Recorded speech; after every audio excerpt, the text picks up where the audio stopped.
अजून एक महत्त्वाची बातमी आपण बघणार आहोत। या घडीची महत्त्वाची बातमी समृद्धी महामार्गासंदर्भातली ही बातमी आहे। समृद्धी महामार्गावर मेहकर जवळ खासगी बसचा अपघात झालेला आहे।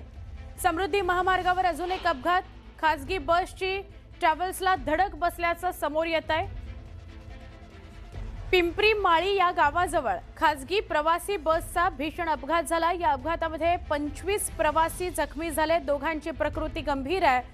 बाबा ट्रॅव्हल्सची ही बस आहे, पुण्यावरून नागपूरला जात होती। भरधाव जाणाऱ्या या बसनं ट्रकला मागून धडक दिलेली आहे।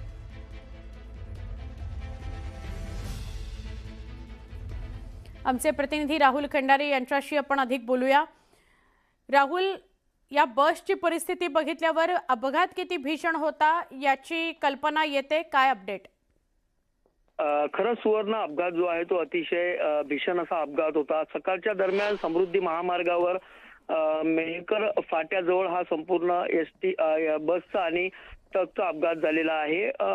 बाबा ट्रॅव्हलची ही बस होती आणि या बसने ट्रकला पाठीमागून जोरदार अशी धडक दिली आणि धडकमध्ये 25 प्रवासी जे आहेत ते या ठिकाणी जखमी झालेले आहेत। त्यामध्ये दोघांची प्रकृती ही नाजूक असल्याचं या ठिकाणी सांगण्यात येते। बाकी प्रवासी जे आहेत ते उपचारार्थ मेहकर येथील शासकीय रुग्णालयामध्ये दाखल करण्यात आले होते। महत्वाचं जर बघितलं की ज्यावेळेस हा अपघात झाला होता त्यावेळेस अनेक प्रवासी हे बसमध्ये अडकून पडले होते। तेथील स्थानिक नागरिकांना बसचा अपघात झाल्याचं कळताच त्या ठिकाणी धाव घेतली आणि बसमध्ये अडकलेल्या सर्वच प्रवाशांना सुखरूप त्या ठिकाणी बाहेर काढण्यात आलं। यामध्ये जीवितहानी जरी झाली नसली तरी हा अपघाताचं स्वरूप जे आहे ते अतिशय भीषण होतं।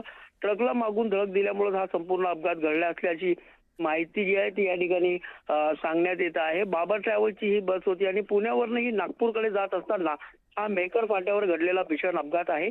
अपघाताची माहिती मिळताच पोलीस प्रशासन आणि अग्निशमक दलाच्या काही गाडी त्या ठिकाणी दाखल झाल्या होत्या आणि सर्वच मदत कार्य जे आहे ते या ठिकाणी करण्यात आलं होतं। या संपूर्ण अपघातामध्ये अपघाताची तीव्रता एवढी मोठ्या प्रमाणात होती की संपूर्ण बाबा ट्रॅव्हल्सची बस जी आहे ती त्या ठिकाणी चकनाचूर झालेली आहे।